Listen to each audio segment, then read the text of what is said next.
This course is going to cover every single thing you need to know about your body language for when you're giving a speech, a presentation, talking to people. But if you want to fast forward a little, let me give you one tip that will solve most of your problems. And here it is. I need you to reach into your pocket and pull out a cell phone. Simply record yourself speaking on video and watch it. Now, I know you don't want to do that. TJ, I don't like looking at myself. I don't like my voice. I don't like my hair. You got to get over it. The only way you can really find out what your body language is by watching video of it. Too many people spend so much time writing and rewriting a speech, and it's great, and changing every little bullet point on the PowerPoint slide, and then they get up and it's blah, blah, blah, blah, blah, or turning around and staring at bullet points. The body language is so awful. It destroys the presentation. Now, people always ask me, because I've trained at this point 10,000 people from 6 continents over the last 30 years, and I've trained presidents of countries on their body language, prime ministers, Nobel Peace Prize winners, Miss Universes, CEOs. And everyone asks, TJ, what's more important, the style or the substance? And the answer is you have to have both. You can't ever just have one or the other. If you have perfect body language, but you have no message, what good is that?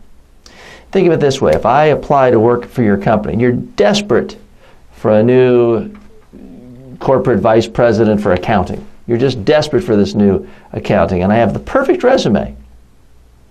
Absolutely perfect resume. But I send you a cover letter, and I don't use any capital letters, periods, or punctuation mark. What's going to happen to my application?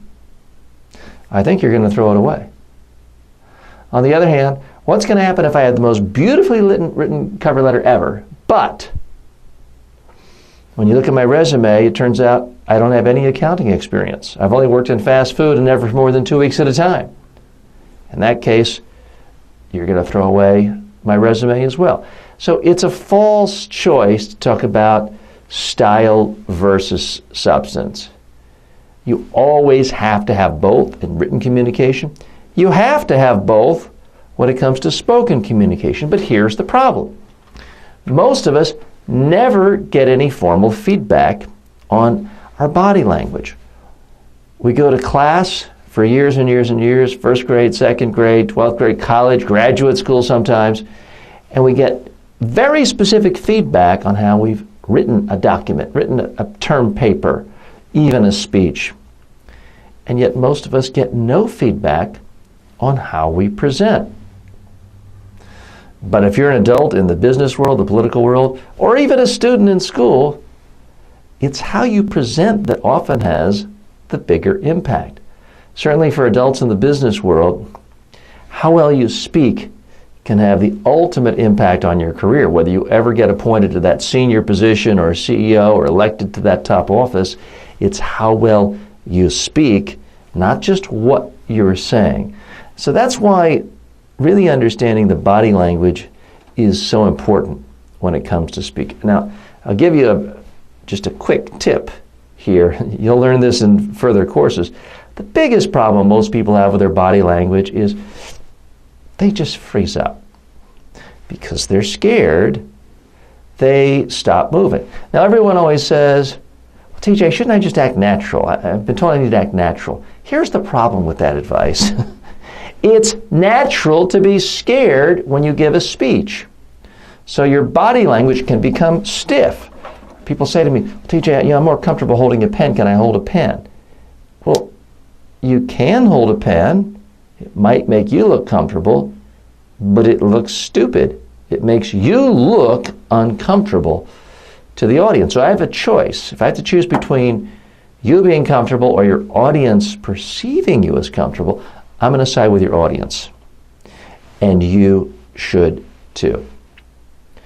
You think of some of the most memorable presentations in recent years, no matter how good the presentation was, it's the body language that is more memorable. A few years back, Senator Marco Rubio of Florida was giving the Republicans' reaction to the State of the Union address, the only thing anyone remembers was him reaching a long way away, extending his body, looking like a little kid, stealing a cookie and from the bottle, and then putting it all the way back to the same place. It is an image that's burned in people's mind. The body language was like a scared little kid stealing a cookie. That's what people remember more than anything he said. It's the body language sometimes that stays much longer than anything else. Now, a recent incident in the news, I don't mean to make light of someone's medical problems, but the president of Colombia wet himself while giving a speech. And he had light pants on, so it was incredibly dominant. The image everyone saw was all over the internet. People were commenting on it. And I certainly suspect 10 years from now, 20 years from now, if you mention to most people around the world the president of Colombia and public speaking, they're going to remember this image of someone wetting himself during a speech and continuing to speak. And the other thing was, if you watch the speech, if you listen to the speech, he sounded great. He did so many things well. But it only takes one thing off with your image and how you're communicating with your body to destroy your message. Similarly, Michael Bay, the extraordinarily famous, successful Hollywood director, was out at Las Vegas not that long ago, asked to give a presentation in front of a huge crowd, many tens of thousands of people in attendance. He went out, was trying to read a teleprompter, which for a very brief Q&A session is a horrible thing to do. He couldn't see it. He panicked. He basically froze, said, I can't do it, and walked off stage. That image of the dejected, failed, scared, nervous person walking off stage is the sort of body language that people do not forget. For days, weeks, years, decades, people are going to remember that. So I don't want to put extra pressure on you, but if you're concerned about your body language, good reason, because if your body language is really awful, people will remember it for a long, long time. Now, I believe what you want primarily is for people to focus on your message and what you're saying. What your body language does is accentuate your message. It enhances it. It doesn't get in the way of your message. And that way, everything is in sync. Because ultimately, if you're speaking, presumably you want people to take away a good message you have. It's not just that you want people to say, wow, look at Congressman Smithers, he sure has good body language. I mean, that's never really the goal. You want people to feel good about you, to feel comfortable about you, to like your message, to focus on your message, to understand your message, and only after the fact come away with a conclusion in their gut that you were a compelling, confident, authoritative speaker in your own style. I'm not going to tell you you've got to wear a tie. You got to pick your own style. But make sure everything you do with your body, anything people can see, anything people can hear, that it is sending the message you want. That's the essence of what you're going to learn in this course. I've segmented things so you can really pinpoint exactly what you need to know and how to work on those elements.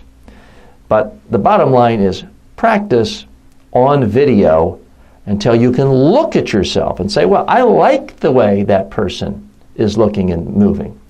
Watch yourself without the audio until you get to the point where you like what you see and you're convinced that you can't do it any better. If you do that, your body language will be in great shape.